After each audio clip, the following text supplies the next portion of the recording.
Everyone, I'd like to introduce our first speaker. At first, I would like to express our gratitude, our sincere thanks for both of these speakers. Have had extensive firsthand experience with COVID patients and COVID response, and important lessons to share with us today.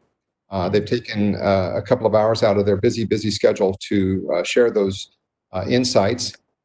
We will be recording this broadcast, and within a day or so, we will upload it to YouTube, and we will share the links widely so that anyone who would like to revisit this lecture or to share it with someone else who needs to see it can do so. So I will turn it over now. We're going to have a 30-minute speaking format followed by 15 minutes of Q&A. If you could kindly use the chat function to express your questions towards the end of the speaker's allotted 30 minutes, then I will share your questions with the speakers and we can benefit from their responses. So without any further, I'll ask Professor Bin Cao, who is from the China-Japan Friendship Hospital. He is a senior scientist at the Institute of Respiratory Medicine, Chinese Academy of Medicine, and the National Clinical Research Center for Respiratory Diseases. So, Professor Cao, can you please load your slides and let's begin.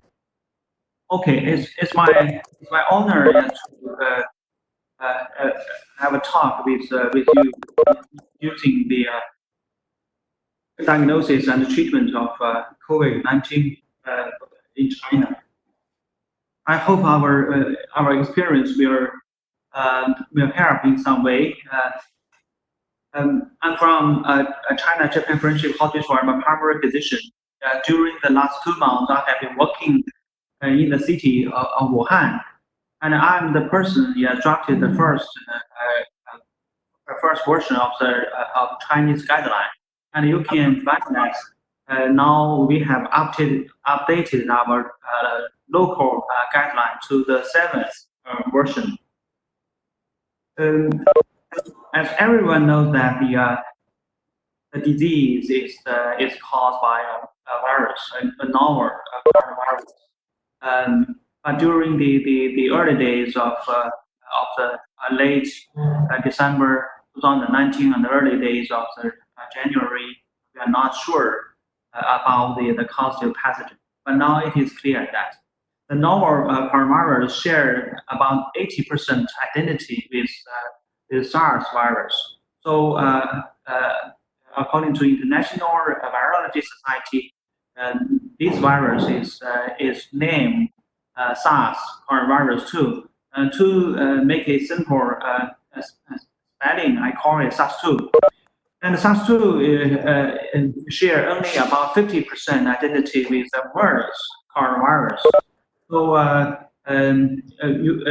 we can understand that SARS-2 is somewhat similar to SARS, and same to SARS virus. The SARS-2 virus is sensitive to ultraviolet and heat, and in hospital we use 75% ethanol to do the disinfection.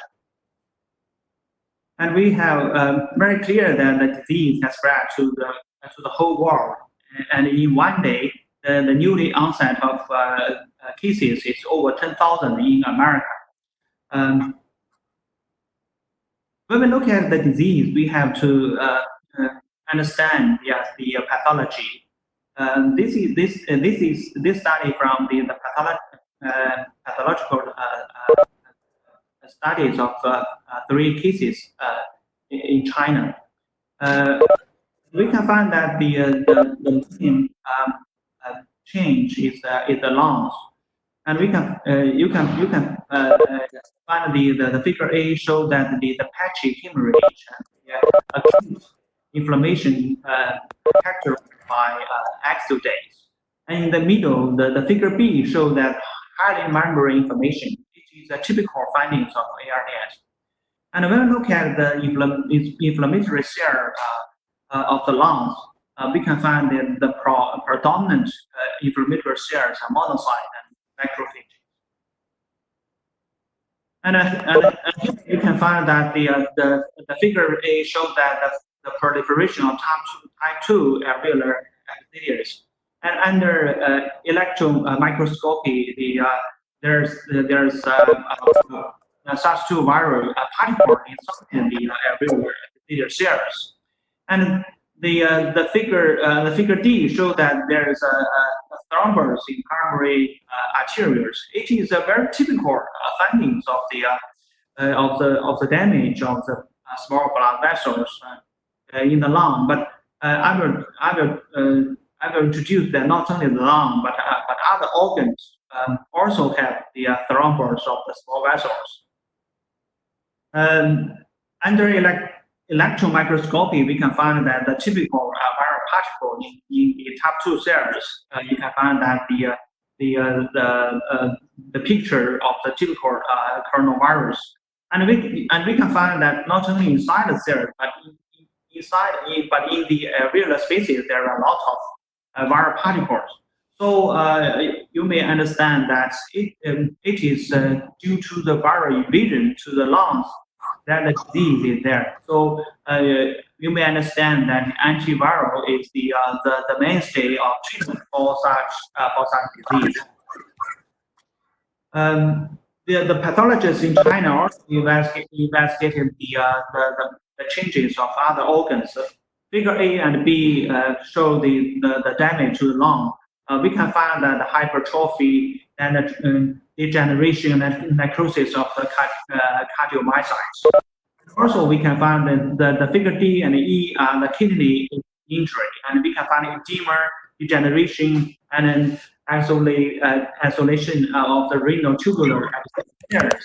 And we also find that the hardening thrombus inside the kidney, and there's also damage to the spleen, to lymph nodes, and the bone marrow, and also there's some fecal necrosis of the liver.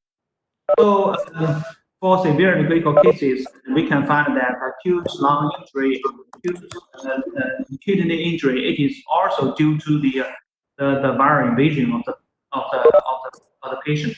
In China, we use diagnostic criteria for suspected cases. When the patient have present with clinical symptoms and the clue of epidemiology data, and we can make the diagnosis of suspected cases.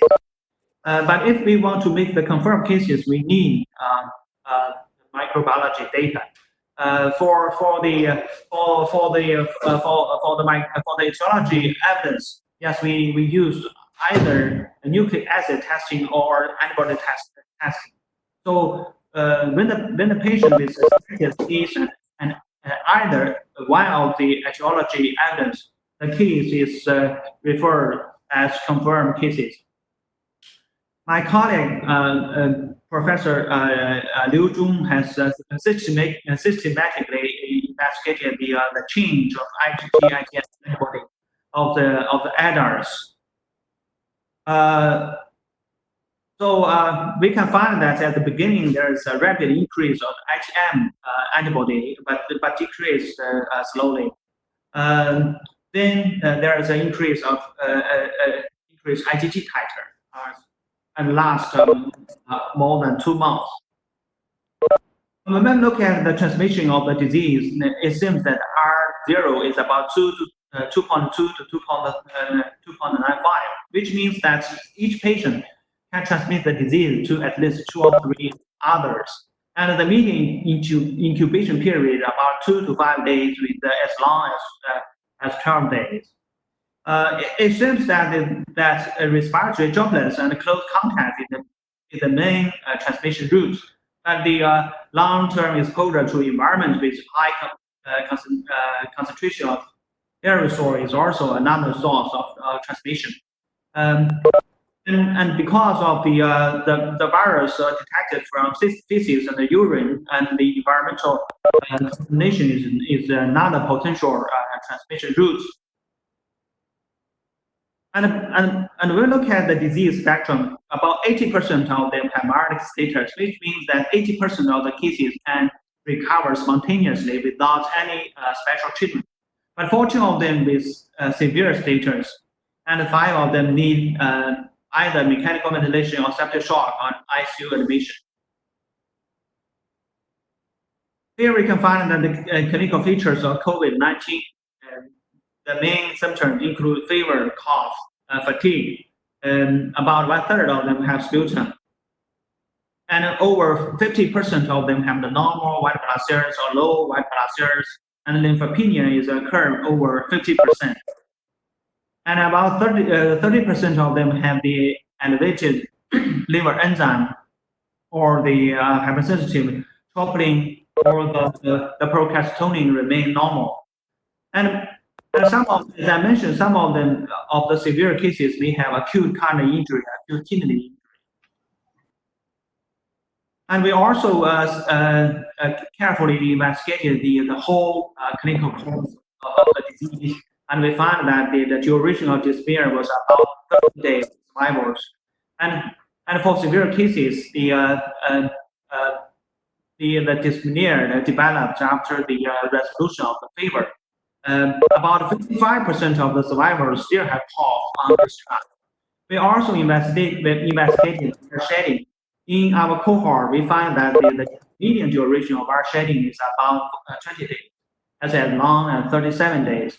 But after the publication, yes, after we have collected more data, we find that the viral shedding may be even as long as more than 2 months.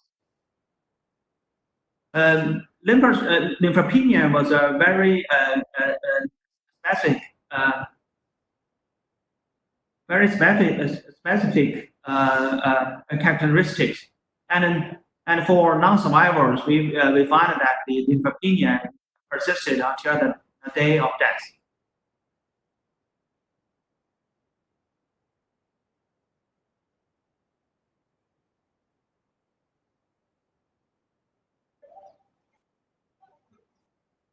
Sorry, I cannot move the slide.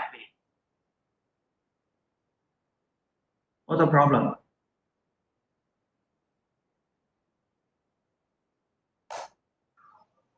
Okay.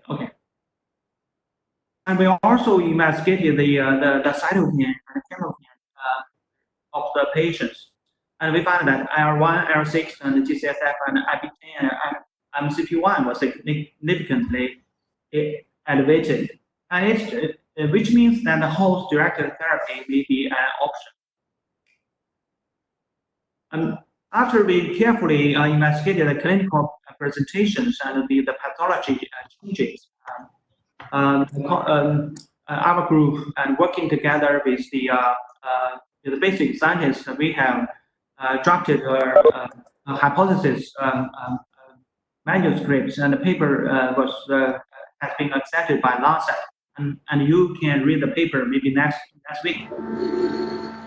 This paper, we showed that the SARS-2 virus not only cause the pneumonia, but also can cause sepsis. The sepsis is we call viral sepsis because patients with the pure viral infection bacteria can present with sepsis or septic shock.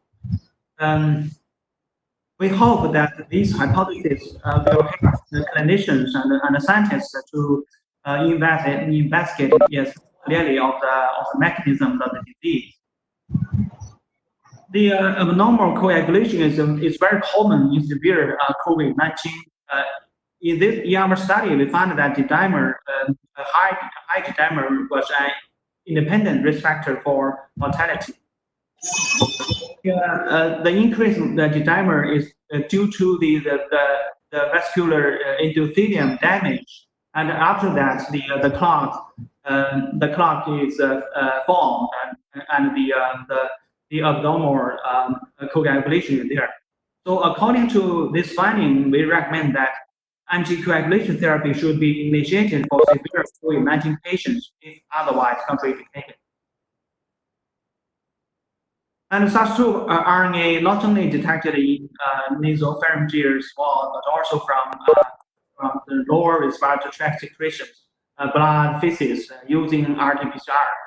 But it seems that the lower respiratory tract specimen has the highest positive ratio compared with the throats. The CT scan, we can find that the ground glass opacity are the typical CT findings. And here is a beautiful picture. We can find that at the beginning, ground glass opacity is the predominant CT changes. When the disease progresses to the later time, the reticular changes and consolidation is there. And we also have to keep in mind that the CT scan changes can progress very rapidly. Here is a 70-year-old man, and on the day 9, there is only minor changes on the CT scan. But this patient presented with rapid deterioration and died 2 weeks later.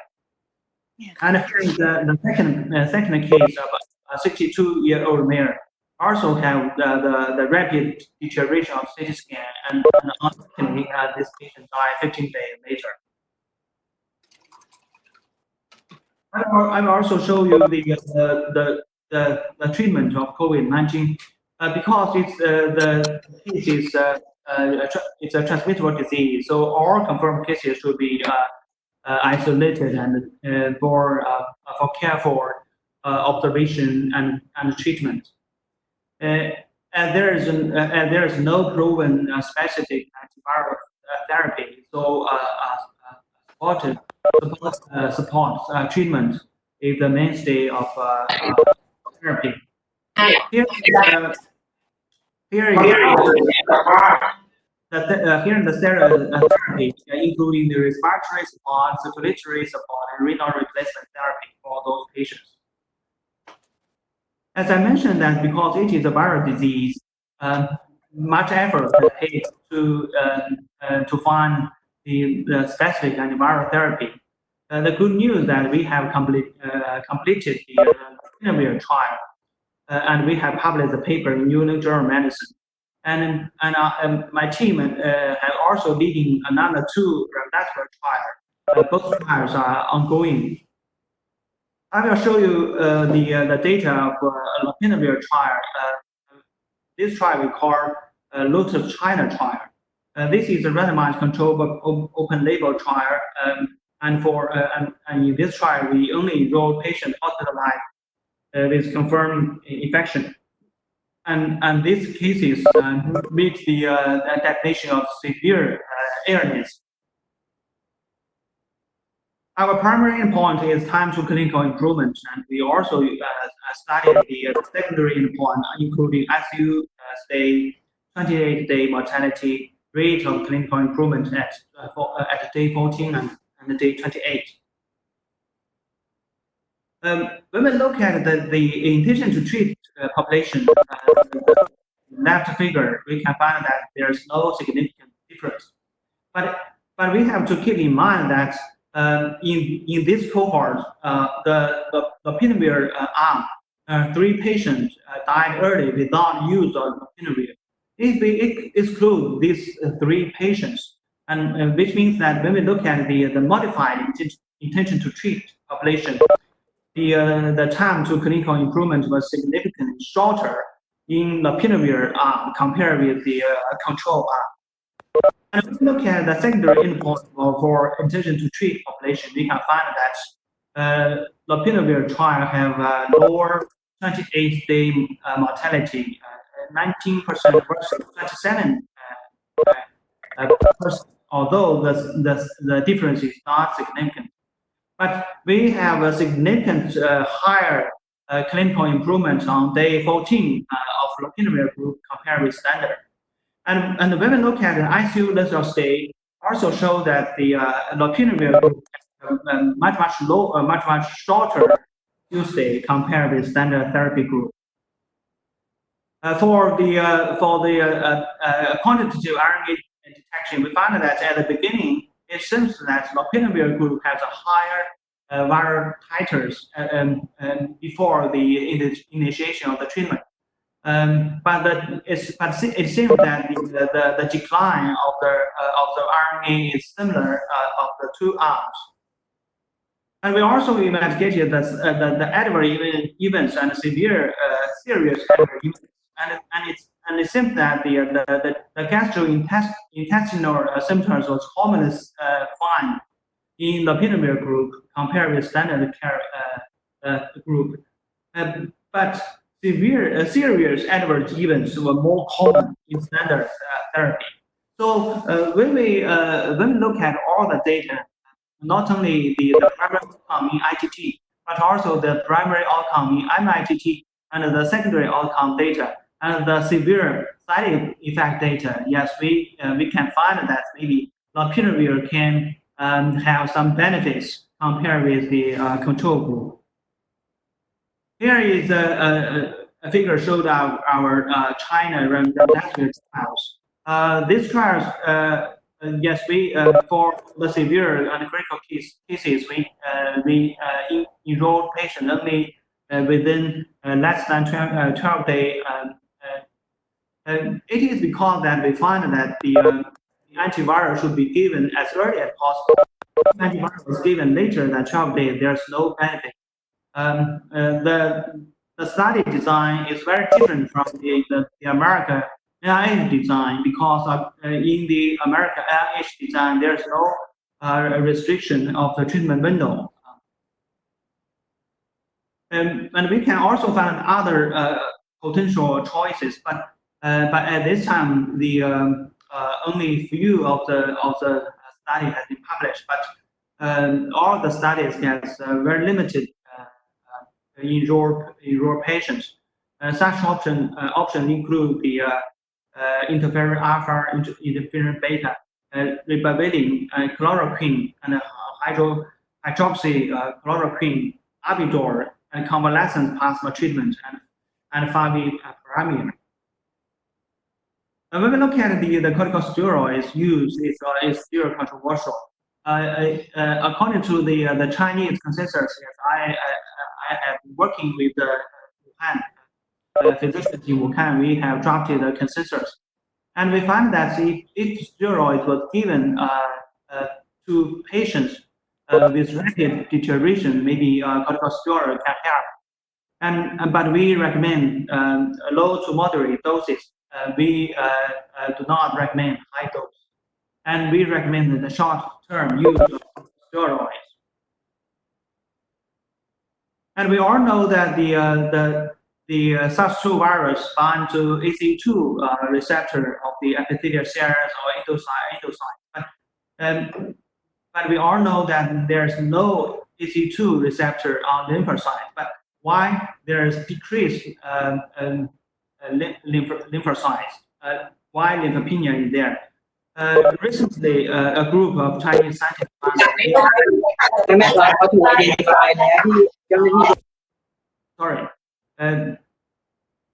it seems that SARS-2 invade host cell via a normal route, which is named CD147. CD147 can bind to the S protein of the SARS-2 coronavirus, and the virus invade the host cells and make the damage. If the CD147 is blocked by a monoclonal antibody, the virus was inhibited significantly. And this group of scientists and doctors also conducted an open-label trial. They tested 17 patients to CD147 monoclonal antibody, and the data show that the primary outcome is the clearance of virus. It seems that the monoclonal antibody group have a faster virus clearance compared with the control. And another good news that among the patients treated with the monoclonal antibody, the lymphocytes is recovered faster compared with the control. But as the number of cases is so limited, we need more and bigger clinical trial to investigate the monoclonal antibody to CD147 in the future. And there are several clinical trials are ongoing using the anti-human and IL-6 receptor. But at this time, there's no reported data of this trial, of this treatment. And then last, there is a discussion of the use of ARB or ACI for patients with hypertension. I got a letter from Professor Giovanni, the chair of the Council of Hypertension, European Cardiac Society, and his concern is that the anti-RAS, of course, reduce the IGO2 activity, which is good to the inflammatory response. But too much inhibition of IGO2 might increase AC2 activity, and the increase of AC2 activity may cause damage to the host cells. In my letter to Professor Giovanni, I mentioned that in our cohort, 48% of non-survivors have hypertension, but the percentage of hypertension was only 23 in survival, which means that hypertension comorbidity is a risk for adverse events. But there's no definite answer to the question of ARB and ACI. According to the China guideline, yes, we use the criteria for discharge. The patient should have the normal temperature for more than 2 days, and the respiratory symptom improve obviously, and the primary imaging shows previous absorption. And also need 2 negative nucleic acid tests for respiratory symptoms. So at last, I will appreciate the contribution of my colleagues, and also I appreciate the contribution of my co-operators in Wuhan, and also I will thank WHO and Professor Fred Hayden and Peter Hobby to help me. And thank you very much. Thank you very much, Professor Ben Gao. Very complete. We would like to take advantage of just a few minutes of question and answer from you. Okay. And I encourage the participants to submit their questions if they have any on the chat box, and I will read them to you. Okay. I can begin. I have a couple of questions. I read a lot about the importance or the use of prone positioning during ventilation, mechanical ventilation. I wonder if you could comment as to whether or not you applied prone positioning and if it makes a difference in the survival of the patients. Professor Cao, can you hear us? Yeah, I can. Yeah, I can hear now. Yeah, please. Okay.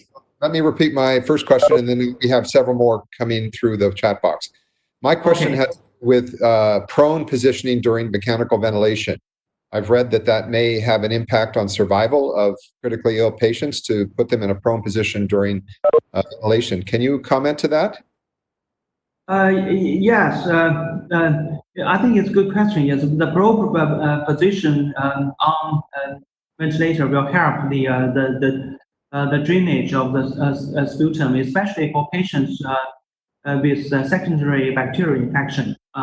So here in Wuhan City, the prone position ventilation strategy is commonly used, but such strategy need enough healthcare resources.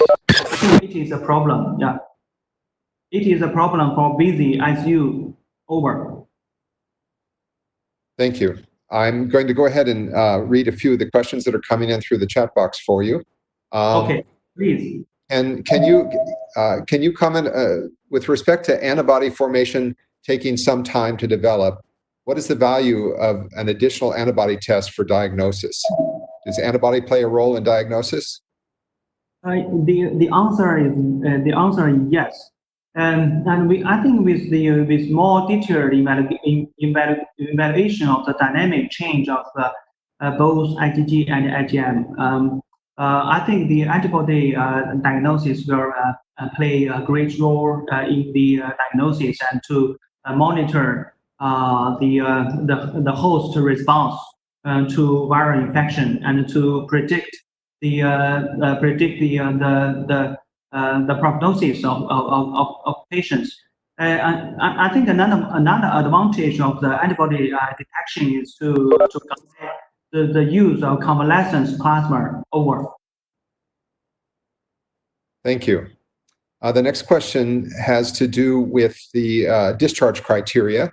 Can you tell us the criteria that you used for following up a patient after discharging when they've had 2 negative PCRs? Are there any additional criteria or follow-up necessary? Yeah, I think it's a very, very important question. And although we have the criteria of discharge, all the patients is monitored very carefully after they left the hospital. There is a minority of them have when they had a repeated RNA detection and the results seems that RNA positive. It is not strange. It is because of the negative RNAs come from the oral throat. So because of the low RNA positive ratio of the throat specimens, maybe some patients will have the positive of the RNA. So as soon as the patient have the positive RNA, he or she will be admitted for another isolation until RNA negative over. Thank you. Thank you. The next question has to do with the criteria for HFNC. I'm not an intensivist, but I think that means high flow nasal cannula treatment. Yeah. Correct. Could you comment in terms of when that is an appropriate therapy? It's also a very, very important question. Yeah, so the high flow oxygen is widely used in Wuhan city. Usually the patient will be monitor the oxygen level, and if the patient have a severe low oxygen and cannot maintain the 90% of the oxygen saturation by nasal catheter oxygen, the high flow oxygen therapy is initiated. But the close monitor and close observation of the patient should be done by the doctor or nurses. As soon as we find their rapid deterioration of the oxygen, even on the high flow, the invasive mechanical ventilation should be initiated without delay, because any delay of invasive ventilation will have maybe the patient will have high risk of the adverse outcome. Over. Thank you very much. There's several questions regarding the use of treatment with reconvalescent plasma antibodies. Was this something that you attempted or used? Yeah. Yes. Here in Wuhan city, yes, 2 groups of doctors are conducting the convalescent plasma treatments on clinical trial. Yes, one group come from our group and my colleagues, and we have used the convalescent plasma for severe cases. But because of difficulty of the randomized control trial, we only use the convalescent plasma treatment in a prospective control trial. But at this time, we have not have the finalized the analysis, which means the accuracy of the convalescence in terms of the faster faster virus clearance and the mortality.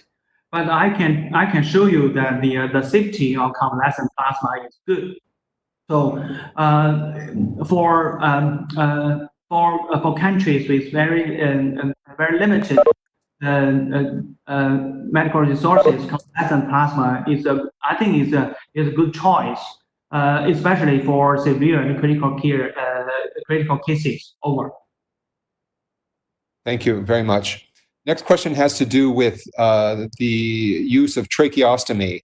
Was this something that was occasionally done initially, early in the course of disease, or was tracheal intubation the standard practice and then tracheostomy, if necessary, later?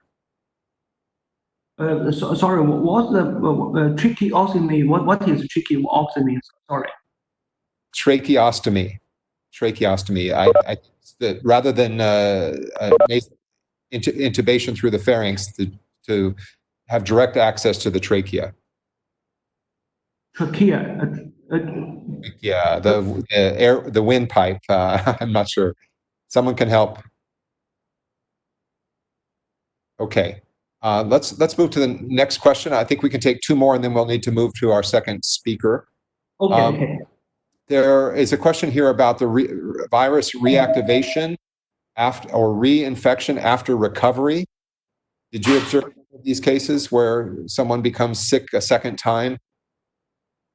No, the answer is no, as we have no case of reinfection. According to the monkey monkey infection model, the Chinese scientists proved that the reinfection cannot occur. But we need more clinical data, yes, to answer the question whether reinfection is there. It seems that if the patient survive, he or she will have the antibody as the protective antibody, which means that there's very, very low likelihood of reinfection. Over. Thank you. Did you see any child patients and in severe or critical condition? And if so, how was their treatment managed? I have not treated the children patients because I only take care of the adults. But I heard from colleagues in China that there are fewer children patients.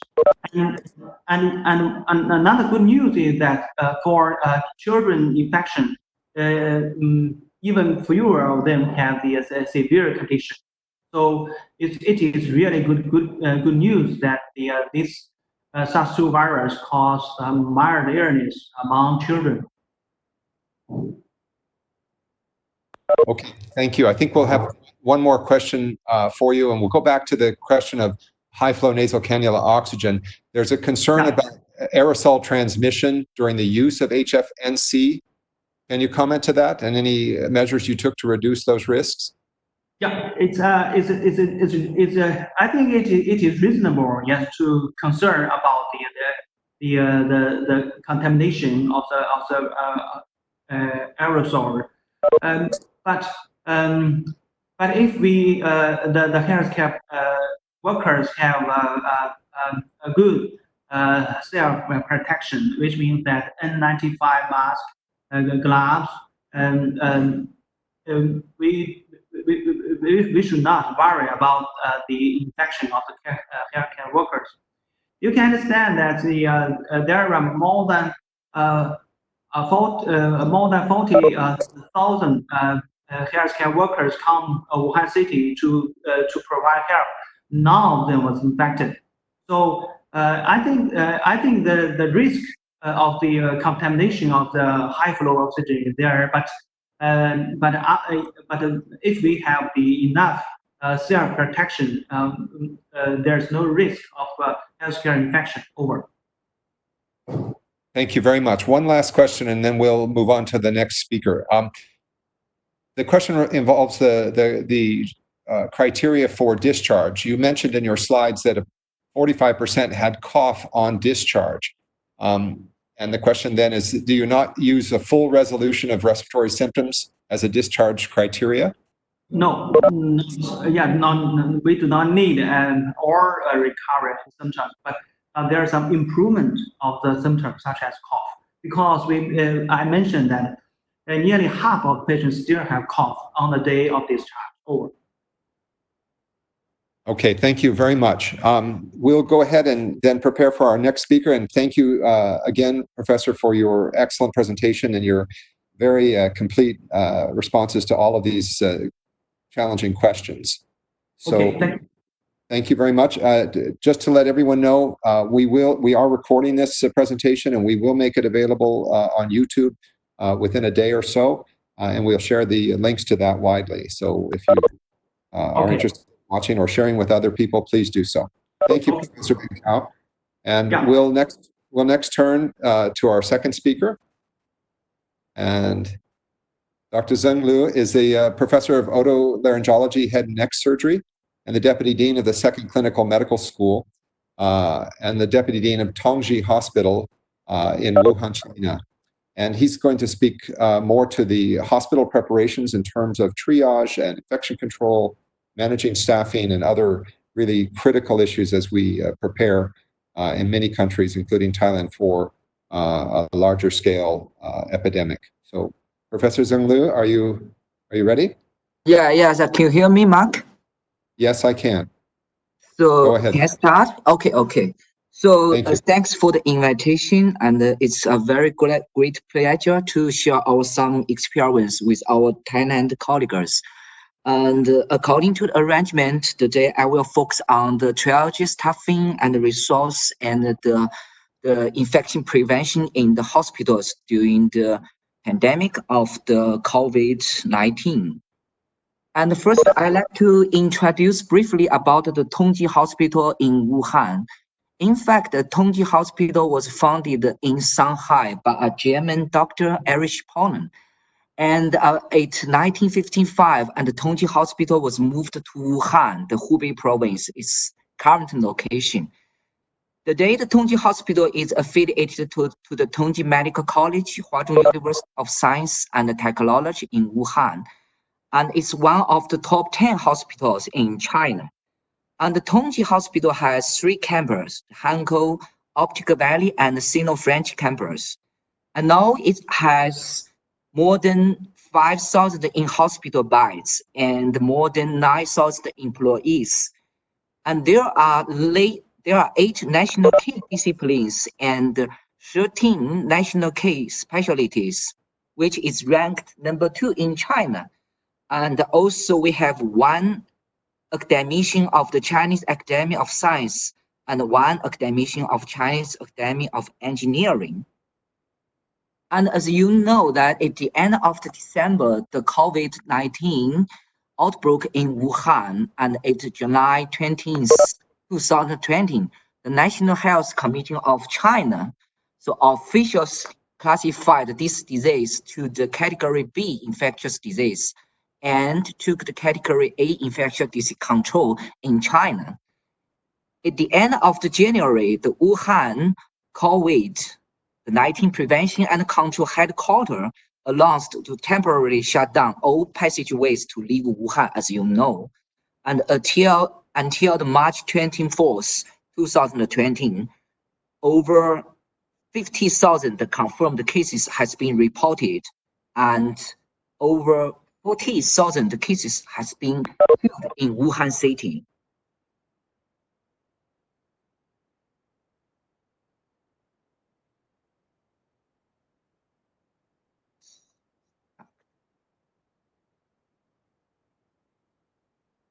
And during this outbreak, the Tongji Hospital have reconstructed about 17,000 square meter medical areas in 2 weeks to transform it from a comprehensive hospital to a hospital designated to treat infectious disease patients. And totally there are 2,000 beds have been opened for the patient with the COVID-19. And there are 8,000 staffs I'm now working in Tongji Hospital, includes 3,000 staffs from the Tongji Hospital are the employee of the Tongji Hospital. Also, there are 4,000 staffs from the other hospitals outside Hubei province from the old country of China. And now there are 3,000 severe patients has been received in Tongji Hospital. About 2,000 severe patients was cured and discharged from the Tongji Hospital. And today I will focus on 4 points: the screening and triage, the setting of the wards for the infectious disease, the quality control of the medical treatment, and the prevention of the nosocomial infection. And the screening and triage. In the outpatient clinics, we have the 3 levels screening and the triage processes. At the entrance of the hospital, we measure the temperature. At the entrance of the outpatient clinic, we measure the temperature again. And at the entrance of the specialist clinic, we measure the temperature again and again. So if the patient have the temperature higher than the 37 centigrade, then the patient will get to the fever clinic. If there is no fever, and then the patient will go direct to the ordinary clinic.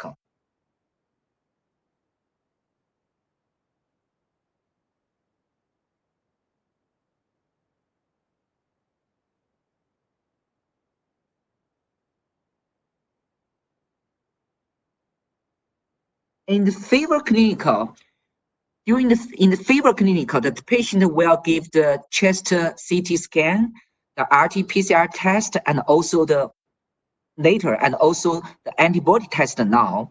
So if there is the positive nucleic acid test or the positive CT scan test, and then the patient will have the confirmed diagnosis with the COVID-19. And if the patient have no significant symptoms of the pneumonia, the patient will be transferred to the designated isolation area. If the patient have the mild symptom, then the patient will be transferred to the cabin hospitals. If the patient have the severe symptoms, then the patient will transfer to the designated hospitals like the Tongji hospitals. If the patient have the negative nucleic acid test, negative the CT scanning, and then the patient will transfer to the ordinary clinic again.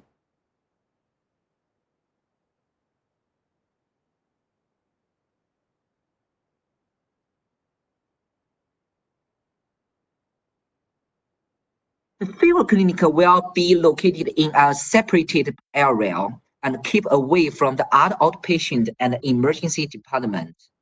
For the fever clinic, we have the 3 zones and 2 channels design. It means that we have the sterile area, contaminated area, and the semi-contaminated area. So we have separate passageways for the medical staffs and for the patients. And for the nosocomial disinfection, we will pay much attention to the air, ground, surface of the environment subjects, and the medical instrument, and also the medical waste disposal procedure. In the fever clinic, we give our staffs the grade 2 precaution. For the patient with no fever or no obvious indications for the COVID-19, and if the patient wants to be hospitalized for the other diseases, we also do the screening of the CT scan, the nucleic test, and also the antibody test. If there is no problem, there is all negative result of all these tests, the patient will be admitted to the hospital, but in a buffer area in the ward. In this buffer area in the ward, the medical workers will give the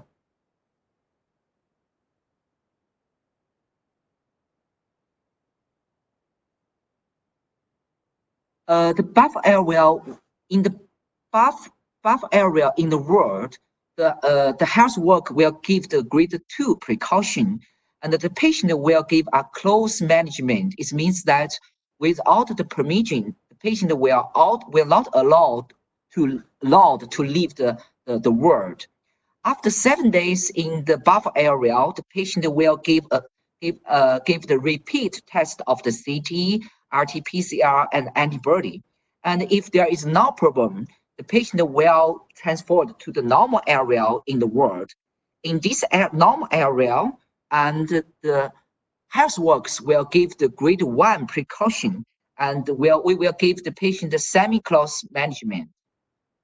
At the first step of the screening, if the patient have the positive CT scan or the nuclear test, then the patient will be transferred to the designated hospital. Professor Zheng? Yeah. May I interrupt? We see a gray box that's covering about a quarter of your slides, and we're wondering if there may be a pop-up window or something on your screen that is producing that. It's okay? Currently, we see it, or at least I see it. Could you advance or go back one slide and then see if we can relieve it? Now it's smaller. Whatever you did, it made it smaller. Try again, please. So it's okay? No, I still see it. Not sure why. On my screen, there is no. Maybe there is a late delay. Okay. So, all right. Well, so is it okay now? No, I can still see it, unfortunately, and I think others can as well. So I'm not sure what we should do at this point. So I can try to share again. I can stop the share now and then repeat the share again. So now it's no longer visible. Okay, so it's okay now. Yes, now it's wonderful. Okay. Would you mind going back one slide, because that slide was, I think, very important to many of our viewers, and they couldn't. So do I repeat these slides? Yes, please. Okay, so for the patient want to be hospitalized for the other diseases in this epidemic of the COVID-19, first we give the screening at entrance of the hospital and the outpatient clinic. If the patient have no fever, and then they will go to the ordinary clinic. In ordinary clinic, they will also be given the screen process, and they will give the chest CT scan, the RT-PCR test, and also the antibody test. If they have positive RT-PCR test, then the patient will be transferred to the designated hospital, even they do not have this upwells, fever, or other symptoms. If the patient have the negative test, then the patient will be admitted into the hospital, but first in the buffer area in the ward. In this buffer area in the ward, the patient will put in a single room, and then the health workers in this buffer area in the ward will give the grade 2 precaution. The patient will give a very close management, which means that they will not allowed to go outward without the permission. After 7 days observation in the buffer area, the patient will give a CT scan, nucleic acid test, and antibody test again. If all these tests confirm they are safe, they will be transferred into a normal area in the ward. In this area, the health worker will give the grade 1 precaution, the lower degree precaution, and a lower degree of the management of the patient. We call it semi-management. For the precautions, we divide into the grade 1, grade 2, and grade 3. For the grade 1 precaution, the health professionals, they will work clothes and disposable masks. For the grade 2 precaution, they will wear the medical protective masks. It means the N95 or N99, and also the wear the protective clothing or protective face shield, all the goggles. For the grade 3, and besides the grade 2 precaution items, the grade 3 precaution also includes the comprehensive protection mask or comprehensive respiratory protective device or the positive pressure hand gel. The second part issue is the setting of the ward. And as you know that the Tongji hospital is not an infectious disease hospital, but in this epidemic, there is a shortage of the bed in the infectious disease hospital. So a lot of the comprehensive hospitals in Wuhan have been transformed from an ordinary comprehensive hospital to a designated hospital to treat severe COVID-19 patient. So it means the wards have to be reconstructed to fit the requirement of the infectious disease requirement. And in Tongji Hospital, we reconstructed the wards. All the wards are set up in the structures of infectious disease ward. It means all the wards must have the 3 zones and the 2 channels requirement. Common ward, we have the 50 beds per ward. For the ICU, we have the 13 beds per ICU. Patient with the tracheostomy should be placed separately from the other patient. And this is the organization of our ward. So you can see we have the buffer area between contaminated area and the semi-contaminated area. We also have the buffer room between the semi-contaminated area and the sterile area. So we have 2 buffer rooms. One is between the contaminated and the semi-contaminated. One is between the sterile and semi-contaminated. And in the sterile area, you will wear the protective gears, and in the buffer room, you wear the masks. And in the buffer room between the contaminated area and the semi-contaminated area, you will take off after you leave the contaminated area, you go to the buffer room and take off the protective gears, but except the work clothes, masks, and caps. And then in the semi-contaminated area, you take off the work clothes, masks, and caps. For the staffing is that for the usual, we have the health work professionals include doctors, nurse technicians, and the supporting staffs. And all the doctors, nurse technicians, and the supporting staffs must be trained very well before they go into the isolated area, and they must be trained the knowledge of the diagnosis and the treatment of this COVID-19, and they must be trained to use the medical equipment, but must be trained of the knowledge to grasp the knowledge of the infection prevention. Why? Because we have a lot of the surgeons that they have been trained to go to the infectious ward to treat the COPD the patient. So I will mention it later. We have the doctors involved in this fighting, not only the internal medicine doctor, but also the surgeons. So every the physicians, including the surgeons, must be trained very well about the diagnosis and treatment of the COVID-19, and also they have been trained how to use the ventilator or the high flow equipment.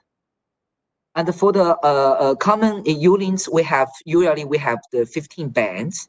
We have 23 doctors, 1 chief physicians, 3 attending physicians, and 20 residents. We have about 100 nurses for the 15 beds, includes the 2 hand nurse. For the nurse, they usually have the shift about every 4 hours, and for the doctors, they usually shift every 12 hours. For the ICU, we usually have the 3 beds in 1 ICU, and we have 36 doctors, 2 chief, and 4 attending, and 30 residents, and we have about 200 nurses in the ICU. 1 ICU includes 2 hand nurses.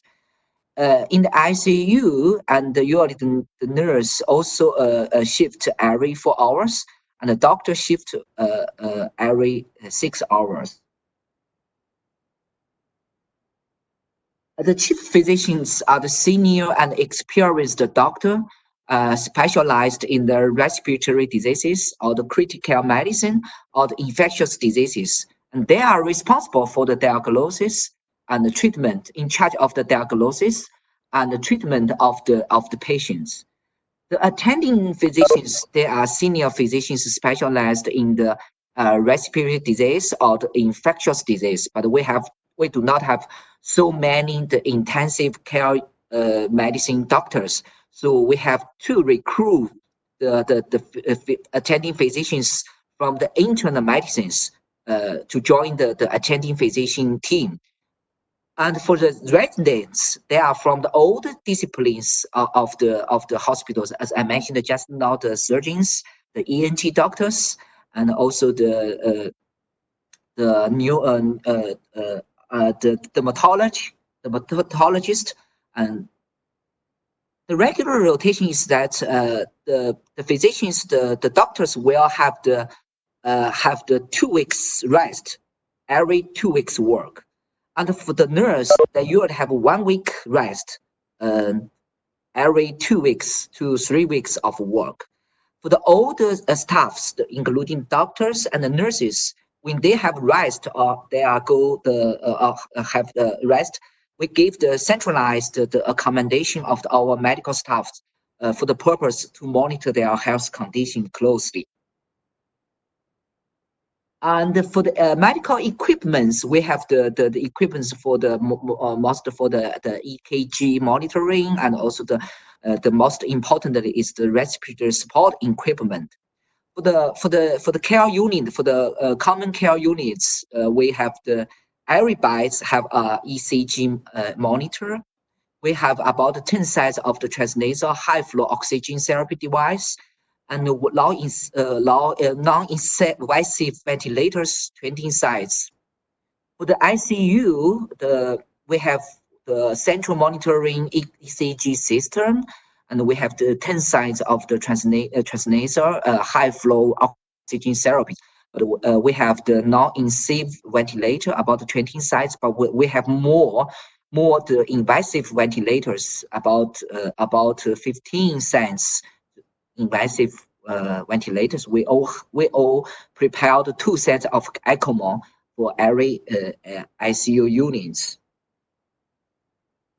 And for the disinfections, so for every ward we prepared the 10L sterilizers and 1 hydrogen peroxide sterilizer in each ward.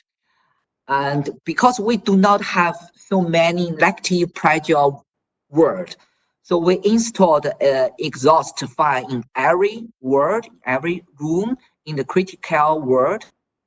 The ventilator rate is larger than the 12 times per hour to formulate a regional negative pressure environment. Every day we must prepare about 100 to 120 protective suits and 219 N95 maskers and 200 medical surgical maskers per day for each ward. The quality control of the medical affair. So for the quality control, the medical affair office of the hospital is responsible for the medical quality control. The responsibility of the medical group has been carried out very strictly. Every attending doctor is the leader of his team. Each ward should have 1 chief, we mentioned just now, have 1 chief physician in charge of the administration, coordination, and organization of the whole ward. In addition, each ward should have 1 passenger in charge of the information, statistic, and reporting. Dr. Zheng, the gray box is returned. Return to the last slides. Okay, now we can see perfectly. Please Okay. proceed. Okay.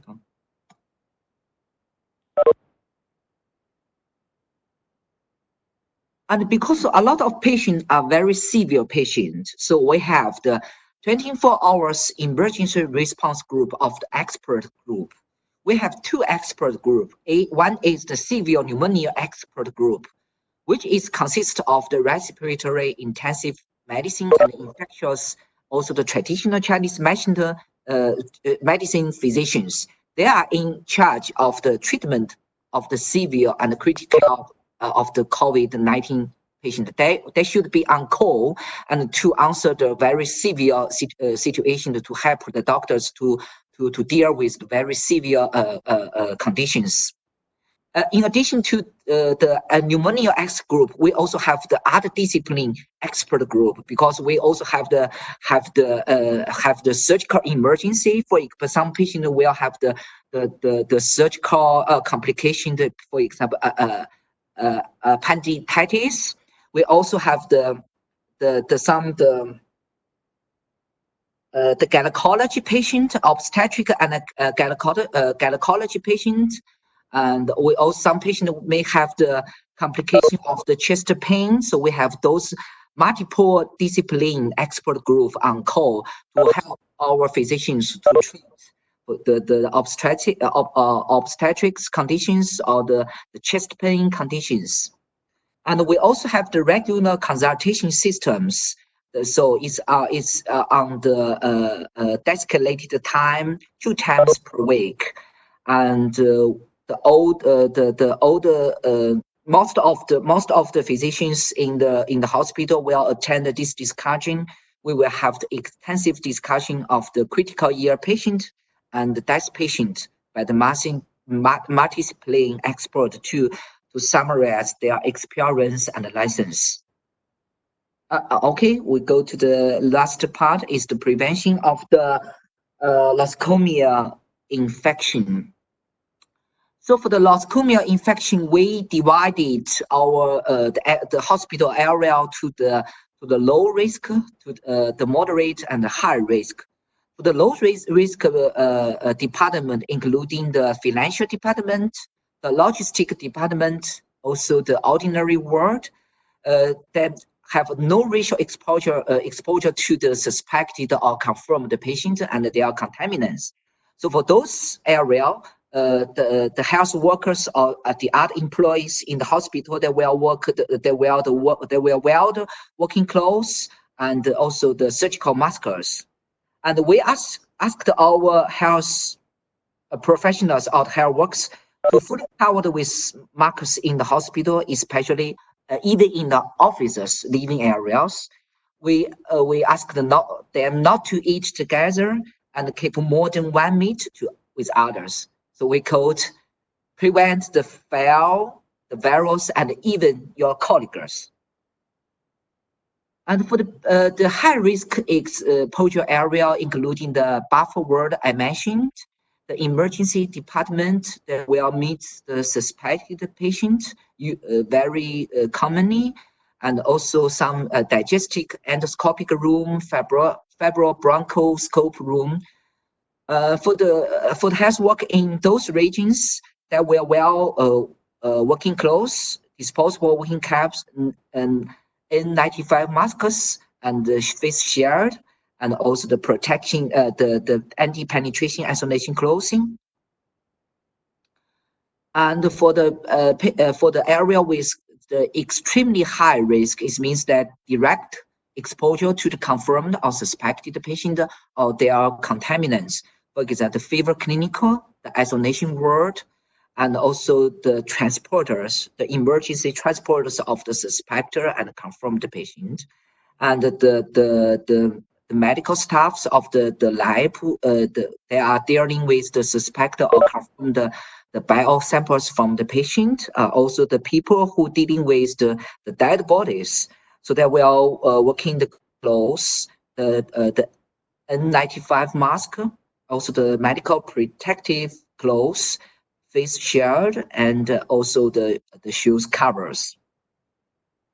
If our staffs have the abnormal conditions, for example, the fever, cough, or chest congestion, or diarrhea, even the diarrhea, they must report report their conditions to the manager of the department or the manager of the infectious or manager of the infection, and the manager of the department will report to the department of the hospital infection management. At the same time, they will do the screening test, including blood test, CT scan, and the nuclear test. And then the expert group of the hospital will evaluate their result and the condition very comprehensively. If they are confirmed or suspected, they will transfer to the escalated hospital to receive the treatment. And if they are admitted, they will be isolated, either at the isolated area or the home, and take away and move and stay away from work. And at the same time, the epidemiological investigation and track timing will be conducted, and we will try to find the reasons and improve the progress. Okay, thank you very much. Thank you very much, Dr. Zheng. That was an incredible presentation, full of lots of very relevant information. And there's quite a few questions. I'll start with a couple that I have myself, and then we'll move on to others. First off, I note that you used extensively used CT scanning as opposed to chest X-rays. I don't think I saw any reference to chest X-rays in your presentation. Can you explain why you relied entirely or almost entirely on CT scanning? Oh yes, our expert in the respiratory disease department and the radiology, and they told us the CT scan is much more accurate and sensitive than the X-ray, and also the CT scan is very easily accessible in our hospital.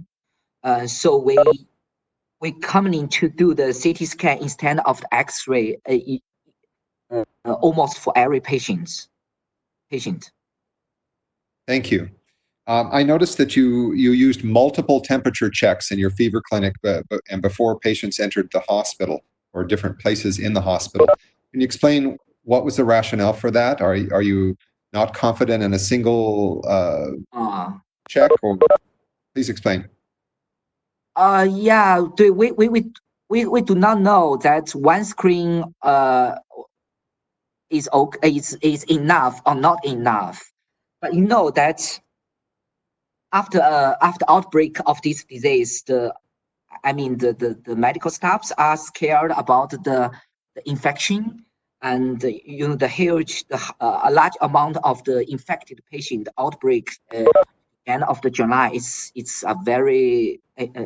very tough time for us, and so that's for us to control the infection in hospital is a very, very important task for us. So we do the multi-level of the pre-screening. Maybe it's not so. Maybe it's much, but at the current situation, that for us it's a safe way, and it's we do best we can do to control the infection. Yeah.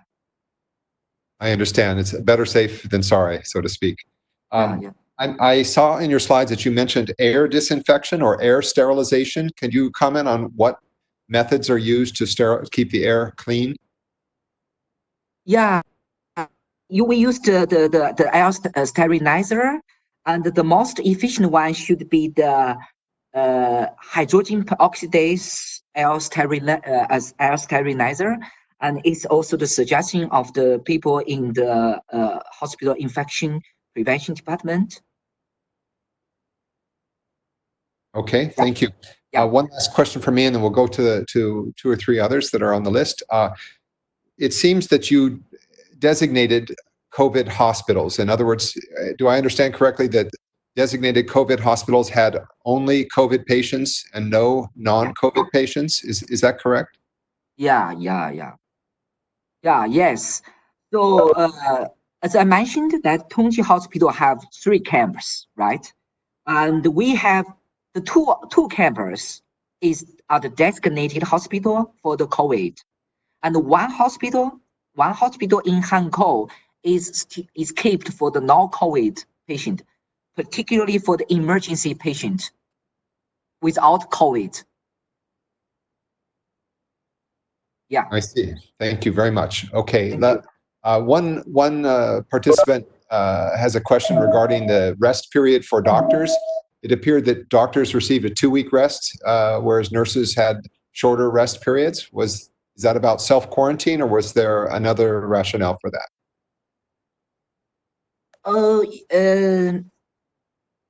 For the common word, the doctors, you will have the shift around 12 hours. But for the nurse, you will have a shift around 4 hours.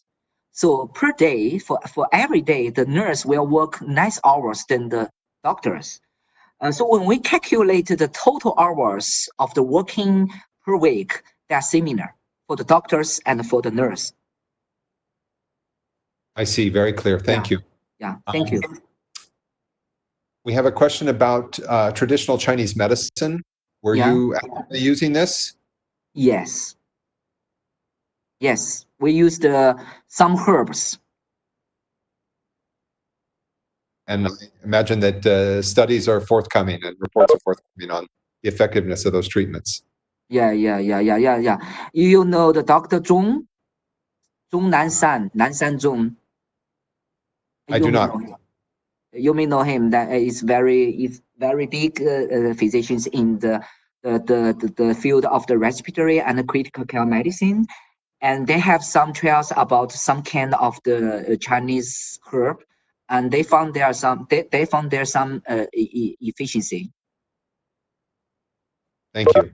We have another question about the use of N95 respirators for healthcare workers other than those who are directly involved in aerosol generating procedures. So were healthcare workers that were not involved in those procedures specifically, were they also wearing N95 masks? Or if they are not direct exposed to the confirmed or the suspected patients, how to see that if there is a shortage of the resource or the protective material supply, then we will use the surgical mask. But you know that the spectrum of COVID is very diversity. Some patients do not have the fever, but they may have the positive, they may have the virus, right? So for some physicians, for example, the ENT doctors, I'm an ENT doctors. If there come a patient without the fever, they pass the screening of the temperature, they go to your clinic. You cannot do the CT scanning for every patient in the outpatient clinic. You can do the CT scan, RTC, PCR for the patient who are waiting to be hospitalized, but you cannot do that screening test for every patient. So for the patient without fevers, you cannot preclude the possibility that they are carrying virus if you are in the area of the outbreak of the COVID. So for the most of the doctors in our hospital, if they are treating the physicians, even the patients, they are not have fever, that we suggest that the 19.5 if we do not have the shortage of the supply. I see. Okay. Thank you. Can you comment on the use of central isolation facilities for mildly ill patients or those that are not symptomatic but are tested positive? In terms of the question is whether they should be kept at home, those patients, in an isolation inside of homes, or kept in a central facility? Yeah, it's a very good question. That at the beginning of the outbreak of the COVID in Wuhan, we have a very shortage of the medical resources.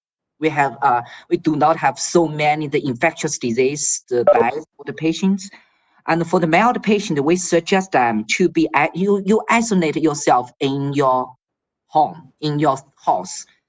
But for the most of the patient, they do not know how to be well isolate or will to control the daily activity in their home because they have the families in their home. If you do not have a very big house with several separated rooms, so you do not have a very good isolation with the other relatives in the families. So during that time, you can find a lot of the people are infected, clustered in the family. Of one family and the other family, they're clustered. So we think that it may be caused by the isolation, by the patient isolated in their house.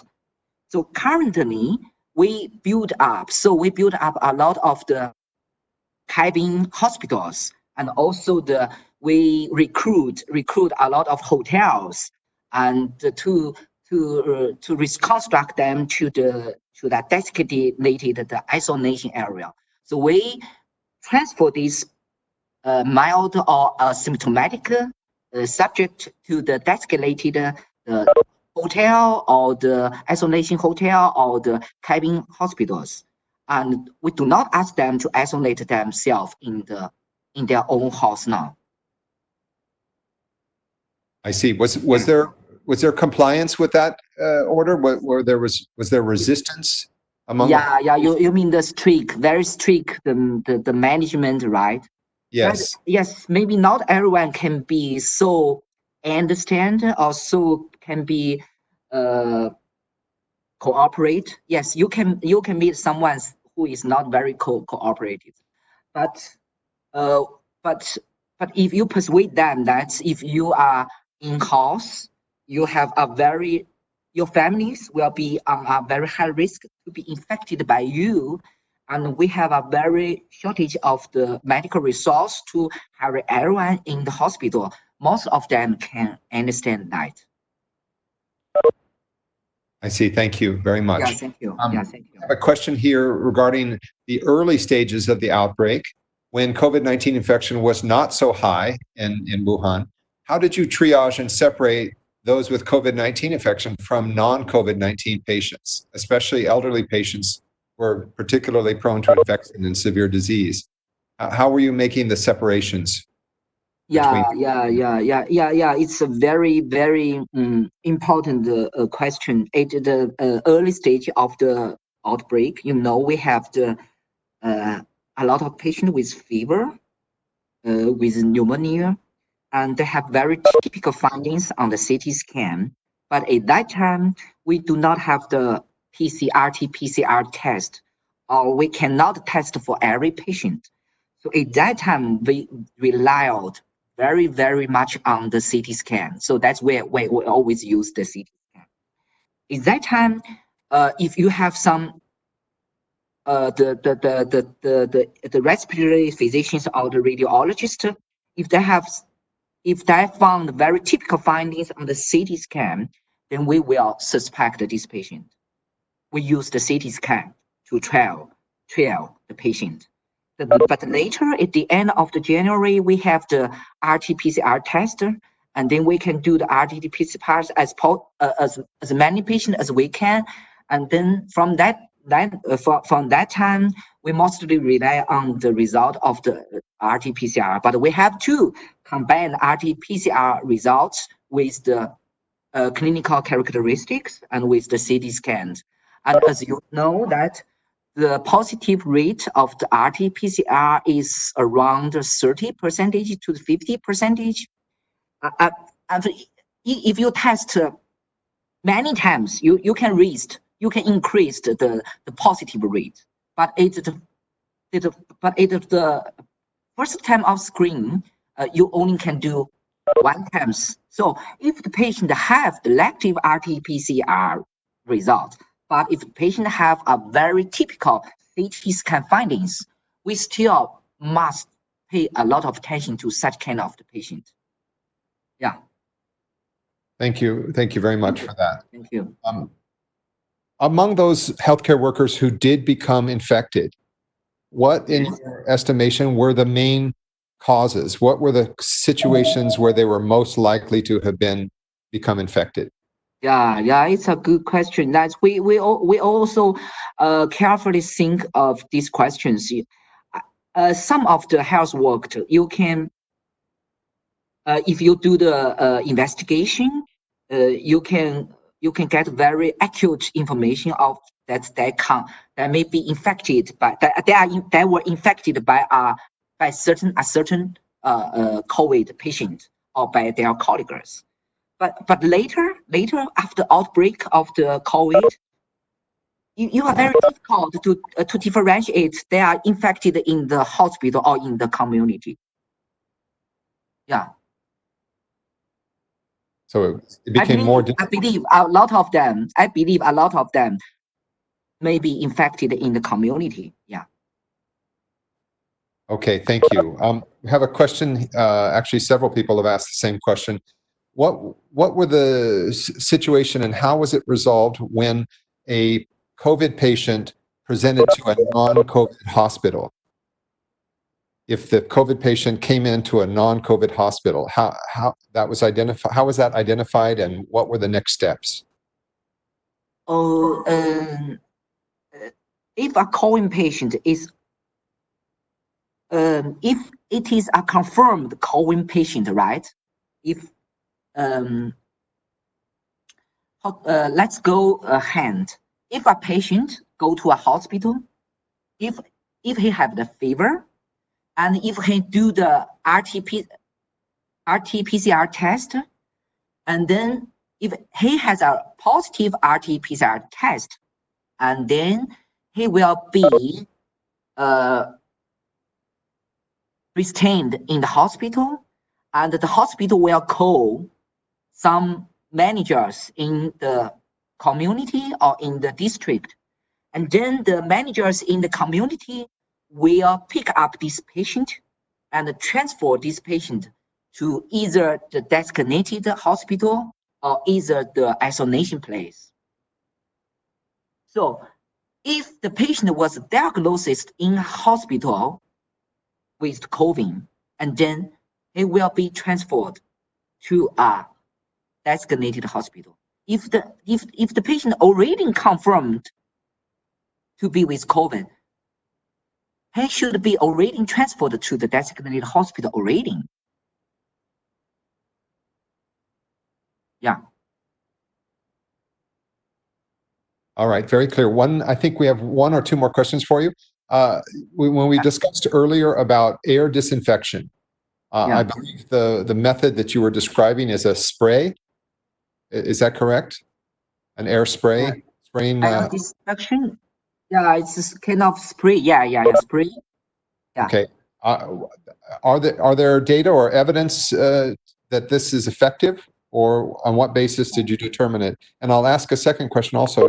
Were there use of ultraviolet radiation or light in any cases? Was that also applied? For the first question, to be honest, I'm not a specialist in the hospital infection control department. And I also believe that they do not have a lot of evidence to support the use of the spray to disinfect the air. But as I mentioned, in such kind of outbreak, everyone are very scared. We just do everything we can. Yeah, maybe there's no evidence to support what we are doing, but maybe it can have some placebo effect. Who knows? And for the second question is for the ultraviolet light, that we also use it, but we do not know how much it will work. But we use this method. Yeah, thank you. Okay.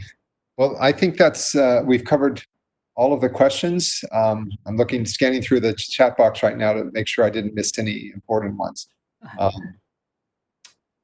Don't see any here. Early on, now I understand that you are not experiencing shortages of personal protective equipment, or at least later in the outbreak you had adequate supplies. But early in the outbreak, when you did not have sufficient supplies, what were your approaches to the situation? Were you able to disinfect, for example, N95 masks, or do anything else that safely that allowed your healthcare workers some protection? Thank you, Mark. But in fact, it's really dangerous if you face the patient or if you exposure to a patient without the N95. And if you have not enough or sufficient protection, I think it's for this disease, it's very dangerous. So that's also why some our physicians that they are not aware of this disease and that not have a very high grade protection or precaution, and they catch the disease. In our hospital, because we are the biggest hospital in the center of China, in Wuhan city, so we have a relatively a large amount of the storage in our hospital. So the infection of the hospital staffs in our hospital is much better. Yeah. Okay, thank you very much. Well, one last question, and then we'll let you go. We have a question about how to handle trauma or severe injuries in the non-COVID hospitals that receive injury patients, for example.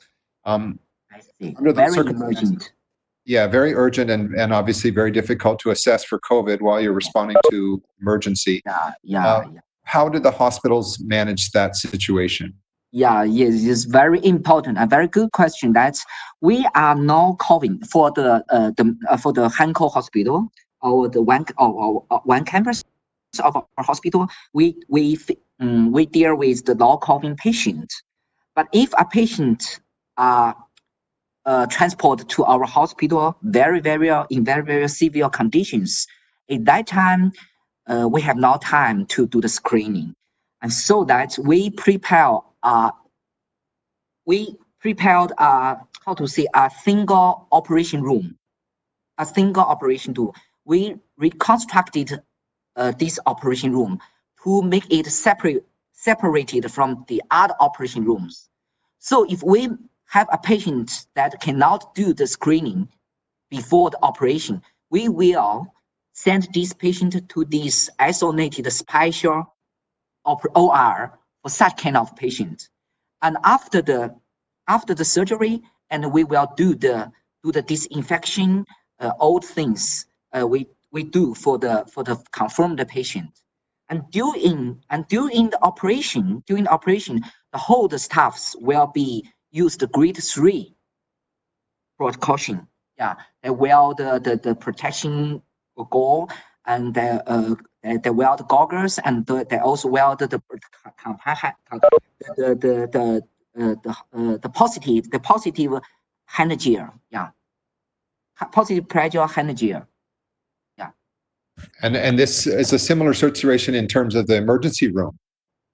Same kinds of precautions, or yes, the same. Yeah, if they cannot do the screen, yes, they will use the heaviest precaution prevention. Yeah, I understand. Yeah. Okay, well, I think that covers all or nearly all of the questions, and I personally extend our thank you and a great appreciation. All of us have benefited by your insights and these excellent slides. And we appreciate both you and Professor Ben Kao for taking the time this afternoon to speak with us. We will upload these presentations to YouTube very soon, and we will communicate those links quickly so that everyone can access this presentations again. So thank you very much, and have a good evening. Be safe.